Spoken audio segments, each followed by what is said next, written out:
Okay, so this part of my presentations is about order-preserving encryption. So what is it for? The main goal is to allow sorting encrypted data and making range queries on encrypted data, and we will consider the setting when there is no index prepared by the user, which means we want to encrypt data on the fly and later sort and make range queries on the server side for the ciphertext. Okay, so assuming we have data which can be sorted in some manner, for example, numerical data, it may be very useful for some applications to allow the client to do range queries. For example, if we have salaries, then the client may ask the server to find all the records for people with salaries in some range from here to here.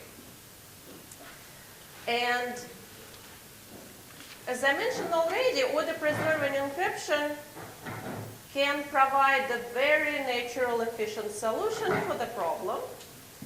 So what is order-preserving encryption? So it's a symmetric encryption scheme which maintains order, meaning ciphertext preserves the original order of the plaintext, and it's also deterministic, so equality is preserved as well. So if one plaintext is smaller than the other, then the corresponding ciphertext of the first one will be smaller than the other. And if they're equal, ciphertext will be equal. Okay? So if we have such encryption scheme, then you can see that we immediately get the solution to range queries. So assuming the client already uploaded some data, some numbers, then the ciphertext will also be numbers in this case, and they will preserve the order of the plaintext. And later, if the client wants, so to add, it's just each number we just encrypt with order-preserving encryption is just put there. If the client wants to make a range query, it just takes the range, encrypts both numbers in the range, and submits the corresponding ciphertext to the server. The server just does whatever it usually does with plaintext, just locates the right places for these numbers and returns everything in between. So just like deterministic encryption with order-preserving encryption, it's a transparent solution. There are no changes on the server side, and the server does whatever it did before to answer these type of queries on plain texts. Okay? And then the server can return the records which fall in the range. Okay, so if we want to use such encryption scheme, and later I will tell you that sometimes it may not be a good idea to use such encryption scheme, but if we're willing to use it, so what is a good order-preserving encryption scheme? And as usual, before we start searching for a scheme, it's good to understand the security notion. So you may sense that we can, with order-preserving encryption, it's not very strong security we're going to get, but still we want to do as good as possible. So because order-preserving encryption is deterministic, we already discussed that it cannot be semantically secure. It cannot be IND-CPA because equality is leaked, and we discussed that it's already enough not to be IND-CPA. Okay, but then we saw that IND-DistinctCPA notion of security, which is suitable for deterministic encryption. Well, for order preserving encryption, it's too strong. It's not going to be suitable because, well, the intuition order preserving encryption, it leaks order for functionality, and IND-DistinctCPA does not allow that. And here is a very simple attack, so we don't need equal messages. All the adversary has to do is to query messages where the order pattern is different on the left and on the right. So in one pair of messages, the first message is smaller than the other, and in the second query, the second message is smaller than the other. And then looking at the order of ciphertexts, the adversary can see which case was it, whether the left messages were encrypted or whether the right messages were encrypted. So no order preserving encryption scheme can be IND-DistinctCPA. And we can try to do the same fix. We can weaken this definition even further so that it's suitable for the preserving encryption. And so any idea how we can weaken the definition so these attacks do not apply? Anyone want to say? So to make IND-CPA suitable for deterministic encryption, the problem was the order is leaked, so we disallowed, the equality was leaked, we disallowed equal messages. Now we know that order is leaked, so we have to disallow this situation which I presented. So we would just ask the attacker to query so that all the messages on the left and on the right will be in order, in the same order. So the order pattern on all the messages on the left should be the same as the messages on the right. But being them in the same order is just one example. So that will be one definition, IND ordered CPA, or IND or CPA. So we allow the attacker to query different messages on the left and on the right, except that they all should, so this is not allowed because this is out of order. But everything else is allowed. And the intuition is that everything about plaintext should be hidden except for equality and order pattern. Because this is what we want to leak for functionality of encryption scheme.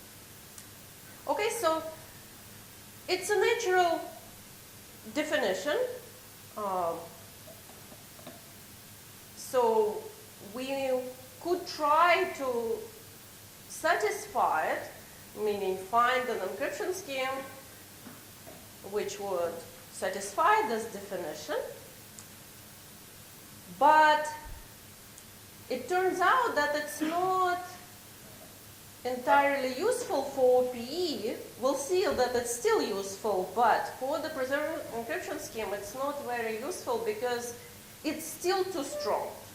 So we showed that no deterministic order preserving encryption scheme can be secure under this definition. Yeah? Why do we insist on it being deterministic? To search for the actual value, we can always do a range query of one value above and one value below, right? And then, or a range query of both being the same. Why do we want it to be deterministic? So I'm trying to recall yeah, that's a good question. I'm trying to recall the proof if it relied somewhere. I think we just did the proof for deterministic one, but yeah, I don't seem like it would be essential.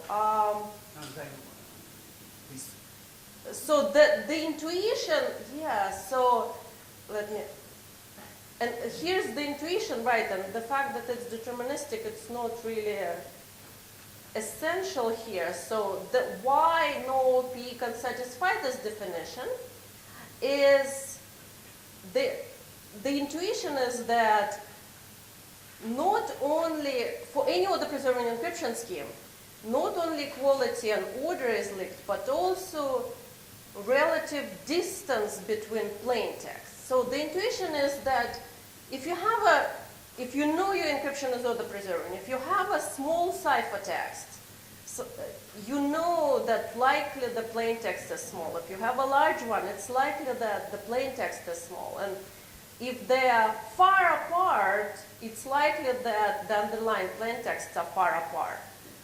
And if they are close, it's likely the plain text are close. Just kind of the intuition there is not enough room to fit other plain texts. And then using this property, the attacker can make queries which still permitted by the IND-DistinctCPA ordered CPA definition, but on the left, let's say the last, so we have 3 queries, and on the left, the last 2 messages are close together. On the right, the first 2 messages are close together. And then looking at the ciphertext, again, whether it's the first 2 ciphertexts or last 2 ciphertexts are close together, then the attacker with very high probability can win this game. And again, the intuition is that relative distance between plain text is necessarily leaked by any order preserving encryption scheme. And then, so what to do? So it's not, we could try to weaken this definition even further, but it's not very clear at this point. So this relative distance is somewhat harder to take into account. And so instead, so we took, this I said. So instead we took a different approach. Yes, question?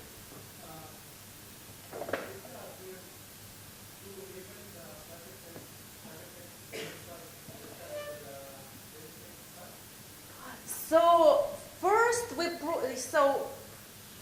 we proved that this result that it's unachievable unless the ciphertext size is exponential in the message size, but then later we removed this requirement. So it's really, but somehow I just checked, I'm not sure it's the updated print version, I'm confused a little bit. But yes, so it's regardless actually. The proof works that it's regardless of the ciphertext size. Yeah. So the different approach we took is, instead of working with the IND-CPA style definitions, how about we work with the PRF style definition? So the PRF notion is for security of blockcipher, for example, that there you say blockcipher is secure if it's indistinguishable, its output behavior indistinguishable from a random function. So how about, and random function there is like the ideal object you can have for a blockcipher. So how about we use the same idea here and we say that my OPE scheme is secure if it's indistinguishable from its own ideal object, which in our case is a random but order preserving function. It's still order preserving, but other than that, it's random. And here's the definition. So it's exactly like PRF, but in the random experiment, inside of the oracle, the attacker can queries is a random order preserving function. It's function picked at random from all order preserving functions with the same domain and range as the function we analyze. Okay?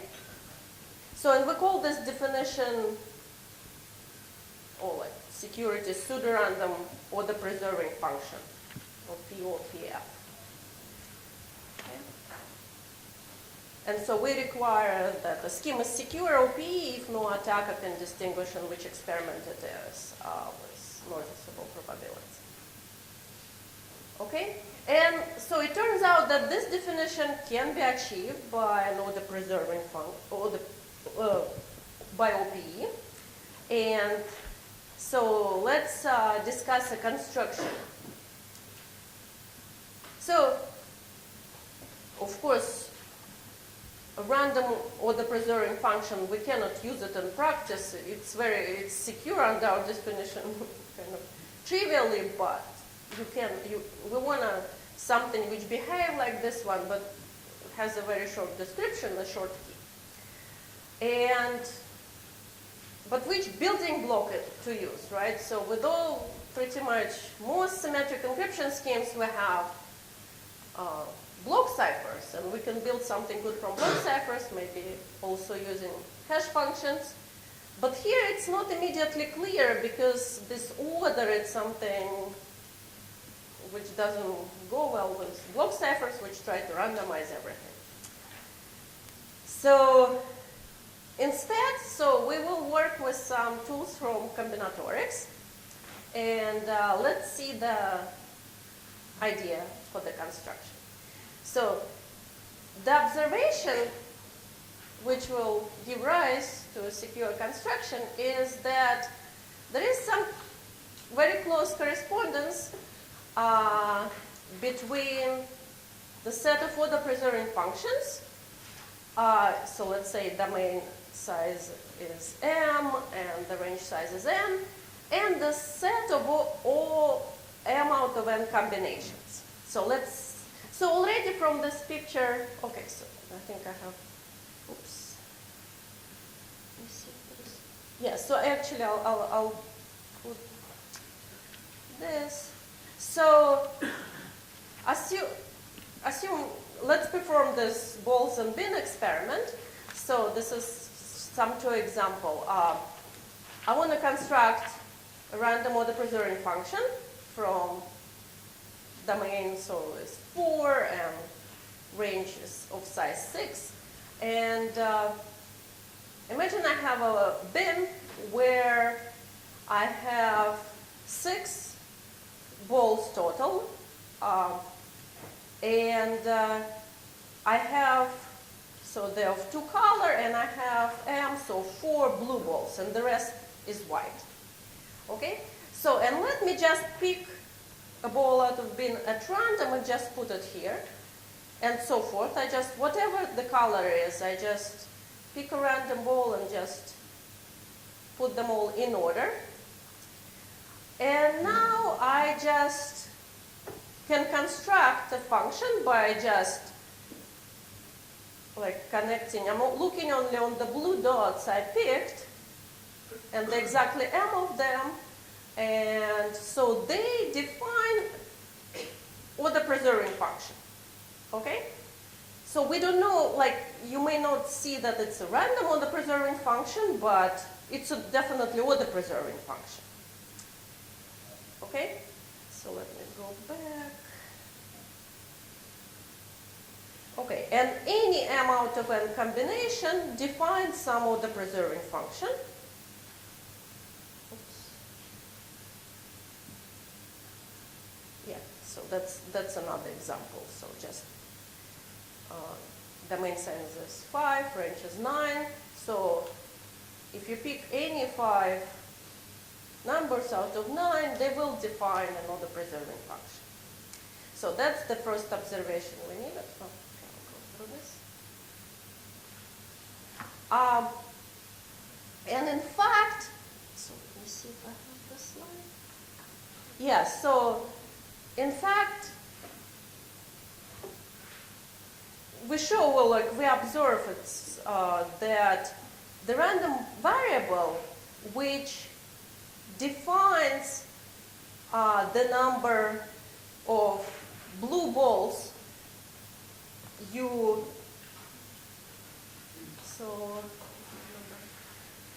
let me look again at this.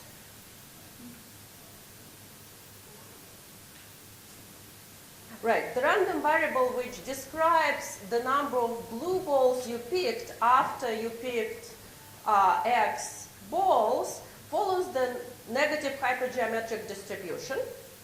So that's known, but we can show that it's exactly the distribution which describes the encryption of number X if we picked a random order preserving function and just use it. Okay, and therefore, pretty much, that's an idea. If we can efficiently sample negative hypergeometric distribution, then we can compute encryption of any number we want. Okay. Of course, so we cannot, so we want to encrypt any number I want. And it's not efficient to sample this distribution on each point. So what we want is lazy sample it. Just compute it on the fly. I have a number, I encrypt it. I have another number, I encrypt it. But if you just, so sampling a distribution, right, it's a randomized process. So, and even if I have an efficient algorithm which does it, if I do it independently, let's say sample it to encrypt number 3, get a ciphertext. Sample it to encrypt 1000, plaintext 1000, get another number. So what's the problem? The problem is that it may not be consistent. What I will construct will not necessarily even be order preserving function. Because if I encrypt 3 once using this and encrypt, let's say, 4, it's a randomized process, right? So encryption of 4 may end up be smaller than encryption of 3, and I don't want this. So we just have to do it a little bit more carefully. To go through this thing. And okay, so that's already said. So we have to do it consistently.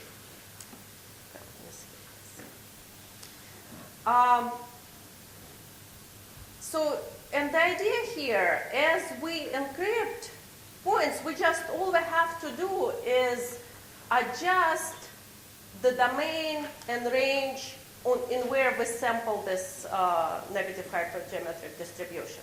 Because the parameters are random coins, the domain, and the range. And we want to be consistent. As we go, we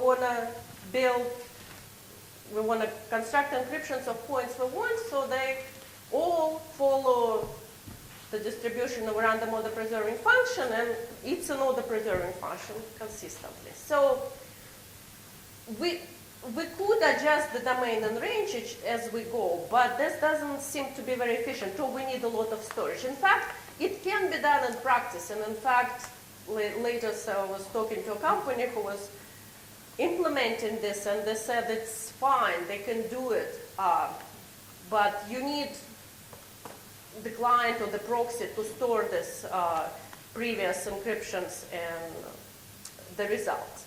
But what if you don't want to store anything, if you really want to do it on the fly? And one can use something like a binary search approach. So to do slightly more work for each encryption, but without using a lot of state. Okay, so for now, assume we store random coins, and later we will get rid of it. But let's say we want to encrypt several messages, and let's say we store for now a lot of randomness, pretty much maybe even for the whole domain, but later we will get rid of this because it's not practical.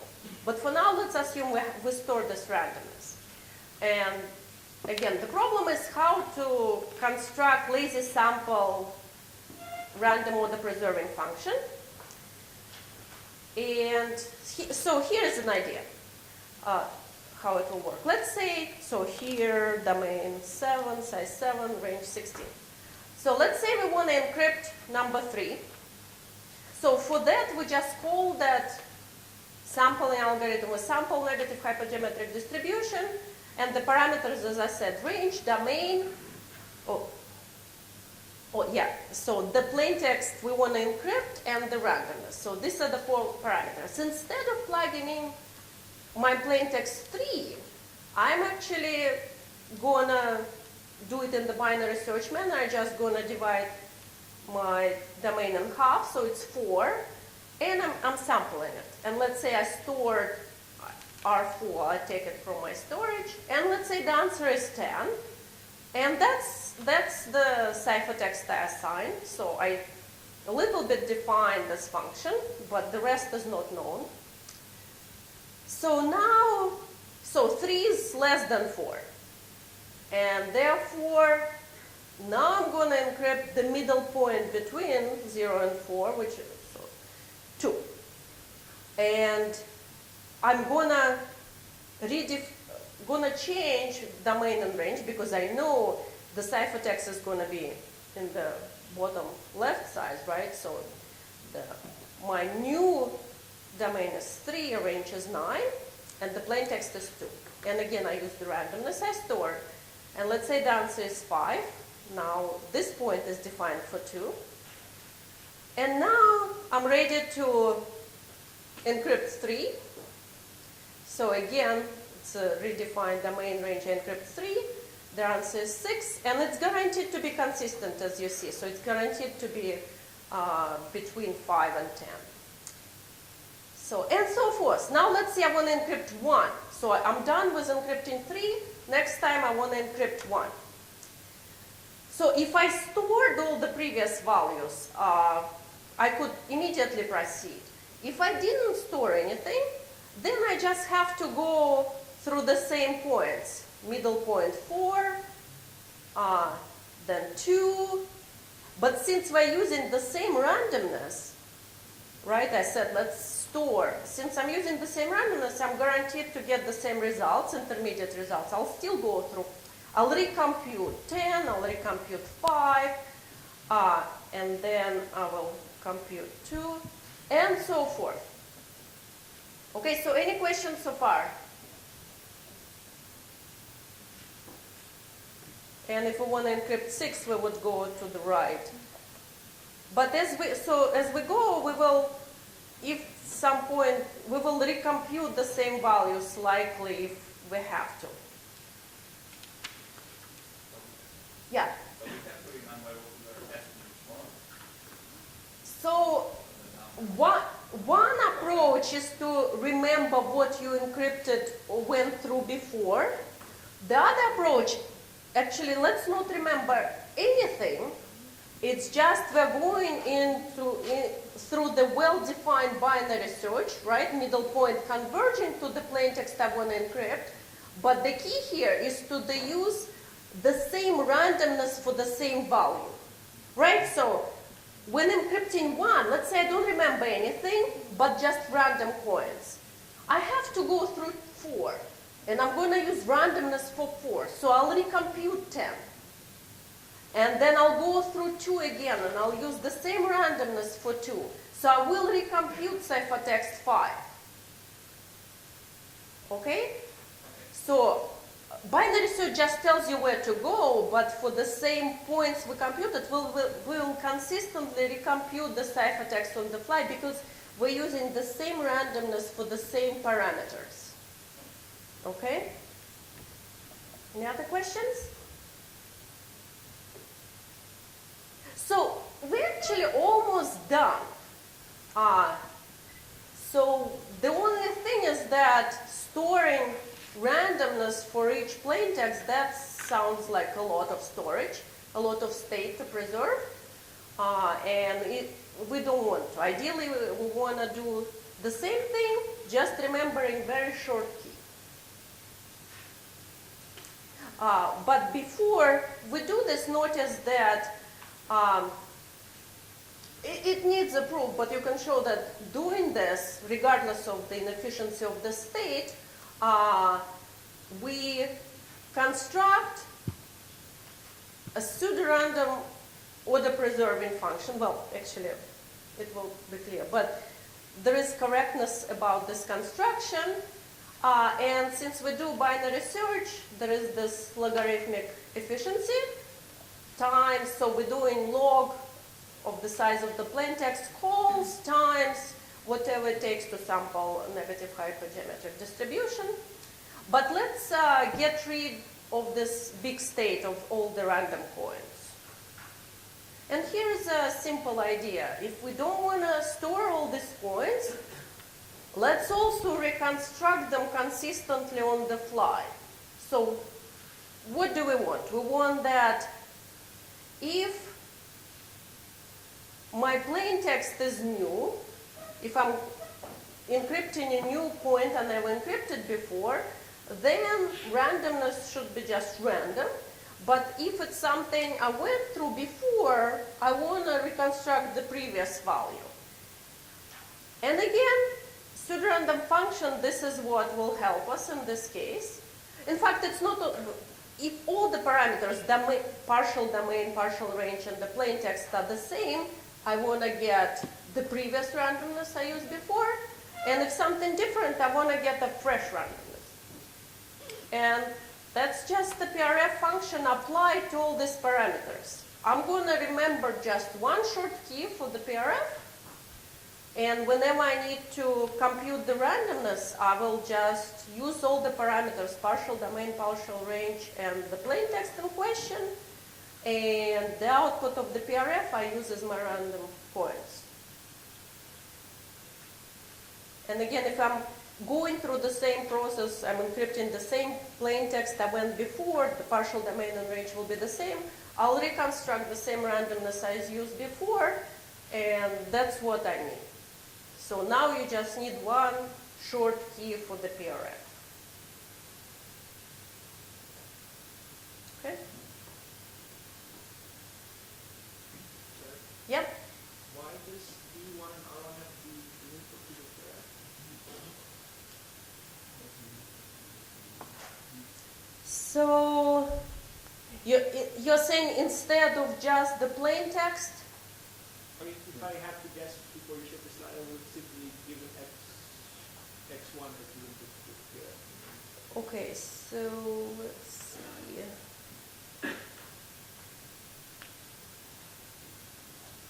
The choice of the random points here only seems to depend on what on the green side. Mm-hmm.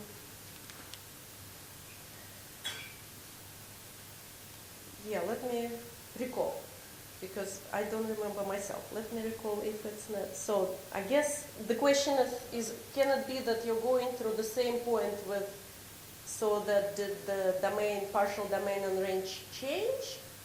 And so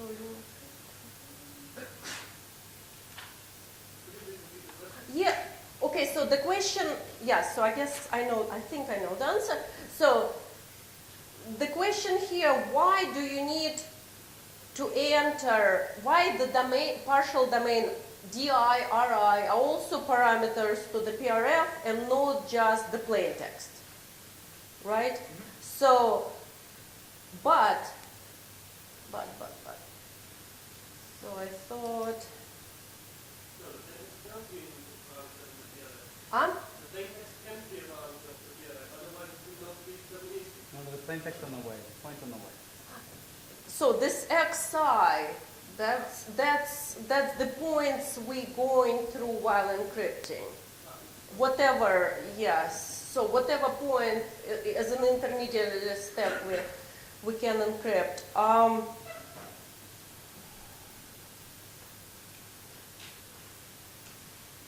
Well, I guess it's if you use the same key, but you just doing encryption for if your domain size changes, right? So then you want the whole process to be independent. If you like with the same key, you can try to compute ciphertext on a different domain. Then you may go through the same plaintext, but the suggested partial domain and range will change, and it makes sense that the randomness you will use for this will be independent. No? I guess then I don't understand the scheme on the previous slide. Do you want to ask the question? Like, do you want to? It seems that so the only randomness that goes into this NHGD is the orange part, right? And Right, so the orange part is the randomness, and all. your points you choose seems only to depend on the green part.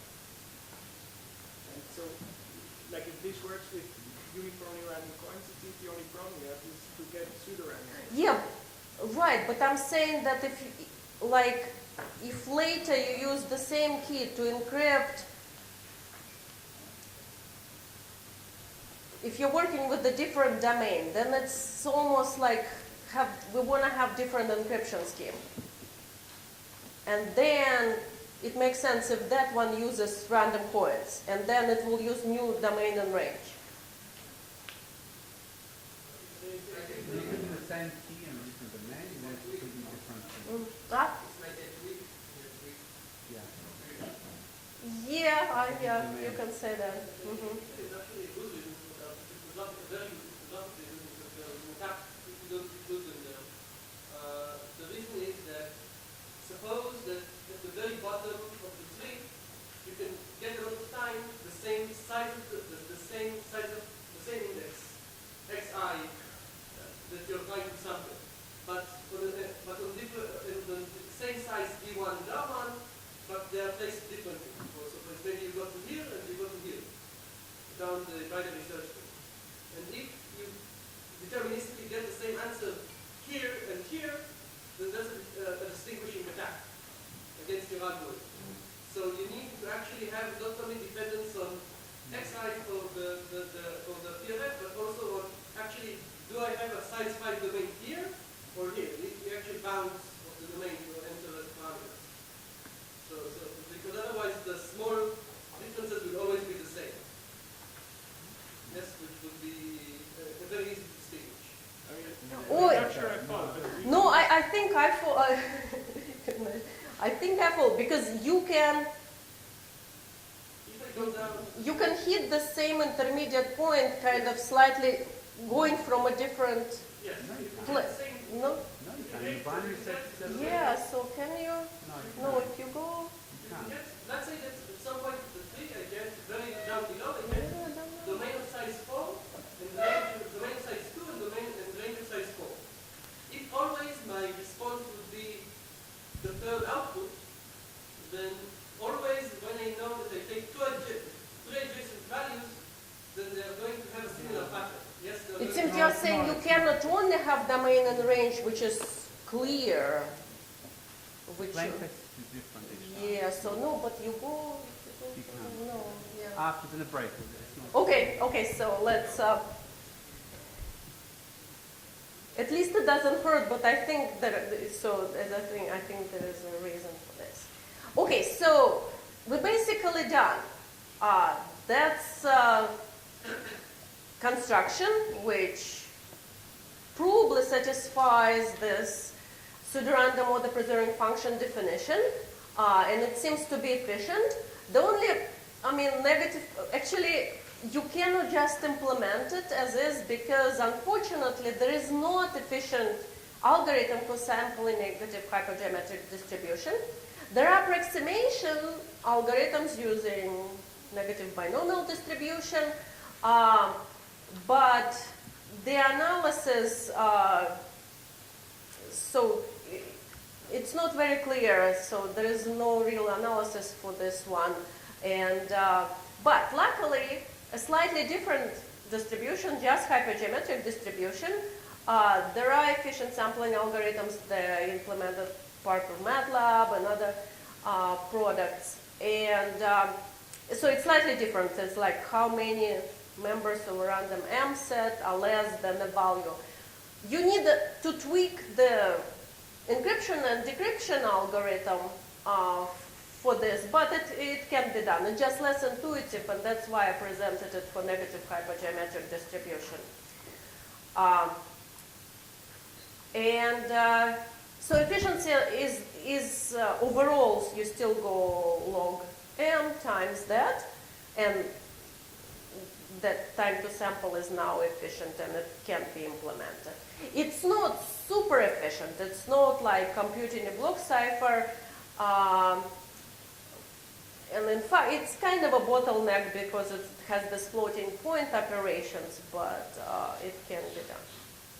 And overall, it's still what we call efficient. And we proved that as long as the blockcipher is a pseudorandom function, then the resulting scheme is a pseudorandom order preserving function.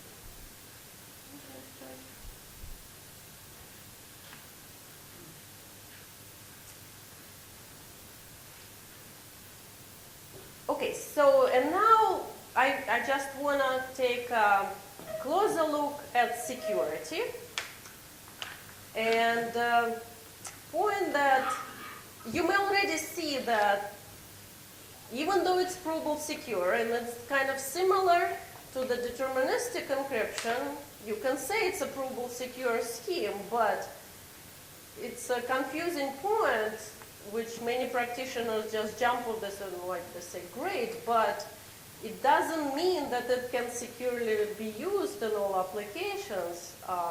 And again, we'll see today and tomorrow that it's true there are attacks, and maybe it shouldn't. And by the way, I remember when my student was presenting the paper on the preserving encryption, I saw some non-cryptographer kind of like doing this, like, what is this? Like, because security is weak, right? So the security is weak, and basically it's actually interesting, it's part of the reason before all the applications came up, cryptographers didn't bother to study security of deterministic encryption or the preserving encryption because we always target ideal strong security, and these primitives do not have strong security. But with all the preserving encryption, the story is even more complex and confusing because, again, let's take blockcipher. It's secure if it's a pseudorandom function, and we know what pseudorandom function is. It's like on each new point it's random and independent. Yes, equality is leaked, and it can be something too. But with order preserving function, now the ideal object is random order preserving function. Yes, it leaks order and equality, but is this all? We cannot say that it's all. We already know that the relative order of plaintext is leaked, right? And also you know the distribution. You know the distribution ciphertext follow, and what does that mean for application? So in here the case that it's somewhat unusual when the ideal object itself, it's not very easy to understand its security or insecurity. What is preserved, what is leaked, like describe everything. So that's why when we had this paper, we just said we do not recommend the use of this before additional studies are done. And but it was implemented and used, and we'll talk about that. But so it's still. So we're not done. It makes sense kind of discuss security. And here it's enough to discuss security of the ideal object, random order preserving function. And then the same will follow for the corresponding scheme, which is pseudorandom. Behaves like that.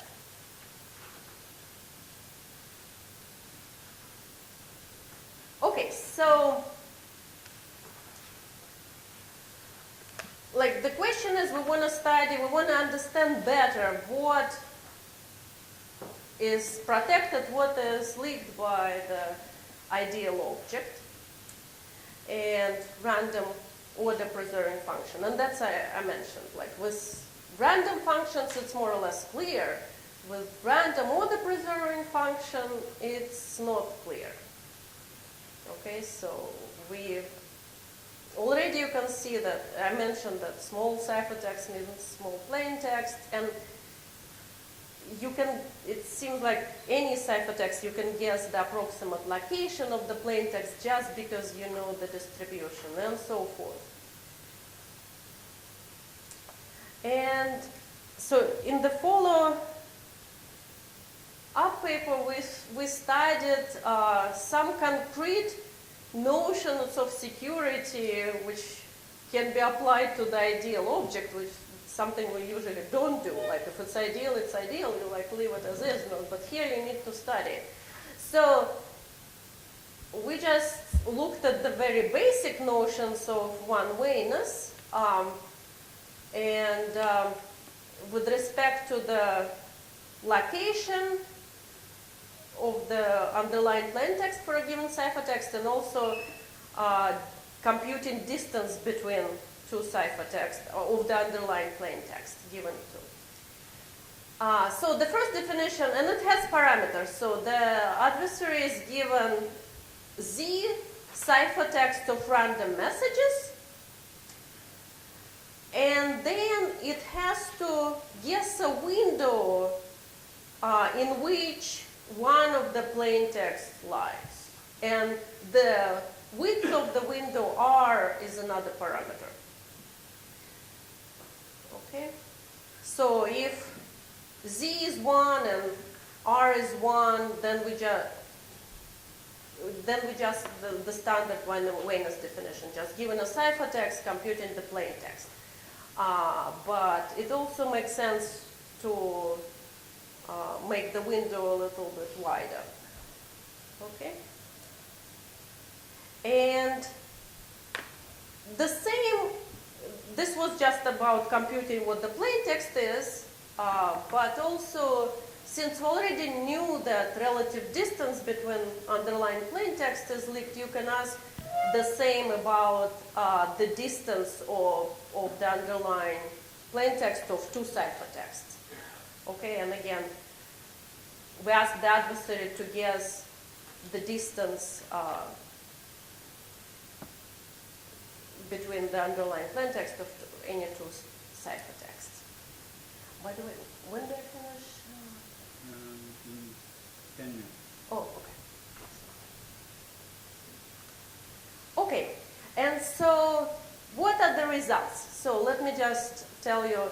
So if we have a small window, and basically it's just if we're asking to compute the exact plaintext, or we're asking to compute the exact distance, we show that random order preserving function, again, it's an ideal object, is secure in this sense, meaning the upper bound on the advantage of any adversary is quite small. So that sounds like good news, but yes, it may be hard to compute the exact plaintext, but maybe it's not hard to compute some bits of the plaintext, or maybe even like where approximately it lies, and that's the intuition, and in fact that's true. So if we widen the window, that then the scheme becomes insecure, meaning we have lower bounds. We show attack that the adversary and calculate the probability that the adversary can compute where approximately the plaintext lies. And so this is the upper bound when we have the window of size 1, so it has to compute the exact plaintext. And so it shows that for reasonable number of ciphertexts given and for plaintext size, this is small. And interestingly, it doesn't really depend on the ciphertext space size of the ciphertext space. Okay, so well, yeah, so and this is what I wanted to just show, this lower bound showing insecurity is that when the window size is not too small, actually some constant b, no, it doesn't have to be large, times square root of the size of the plaintext, then the adversary can with very high probability compute the underlying plaintext. Okay? And the similar bound can work very similar for the distance. Again, computing the exact distance between two plaintexts is hard, but if you make the window wider, then it becomes easy. Okay? And so from these bounds, it actually shows that about half of the most significant bits of the plaintext are leaked by any order preserving function. A half.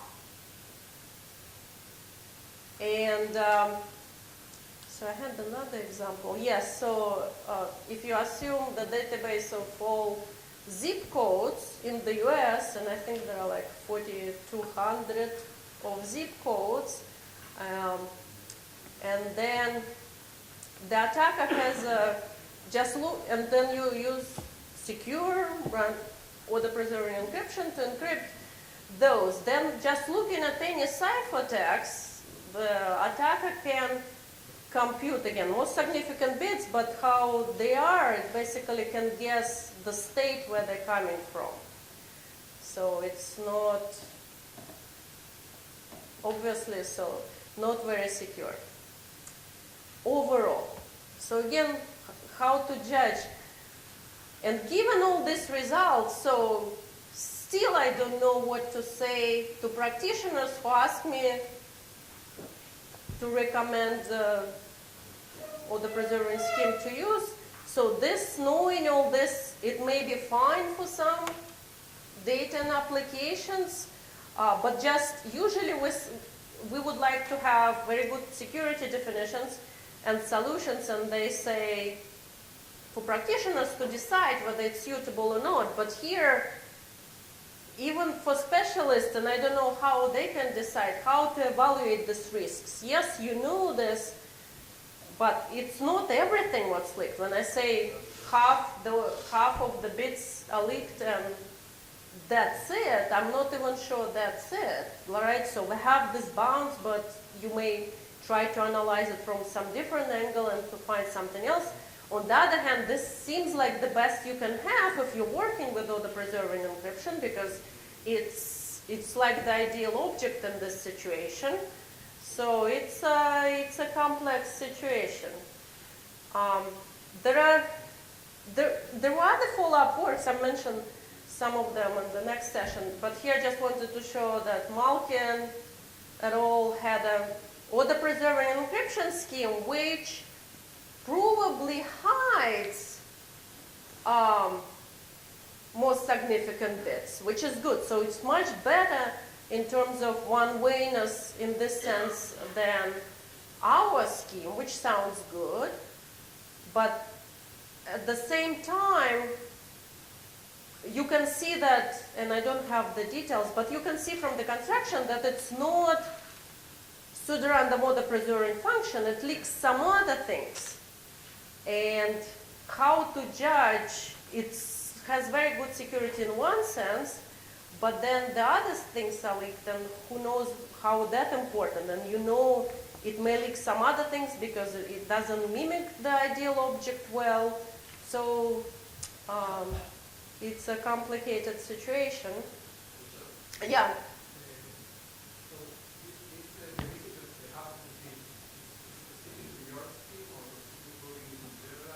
This is about not scheme. This is the ideal object, random, or the preserved function, purely random. Purely random. So if you're working with this definition, pseudorandom, you cannot do better. You only can do slightly worse. So it's about the ideal object.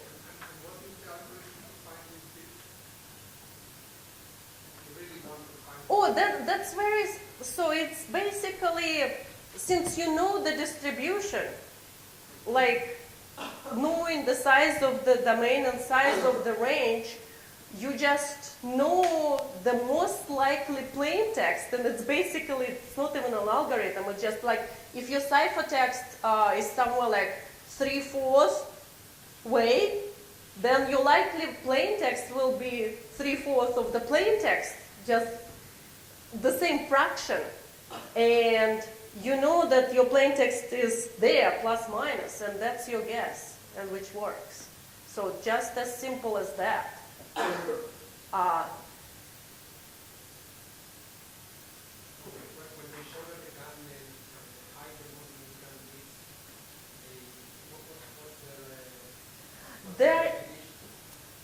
They introduce those kind of random gaps in between, but by doing, they kind of try to skew this, like where it is, but by doing this, something else is necessarily leaked, which it's not true for the random or the preserving function. I don't remember exactly, but it's like it does something very differently. It hides this, but then I forgot. I may look it up in the break, like what exactly does it leak. So it does it differently. So here, this insecurity comes that we have to mimic random or the preserving function. And it has this weakness already, and they say like, we're not going to do this. We're going to construct it following totally different distribution, but how do you know that what they do is good, right? Because, yeah, it's a tricky situation.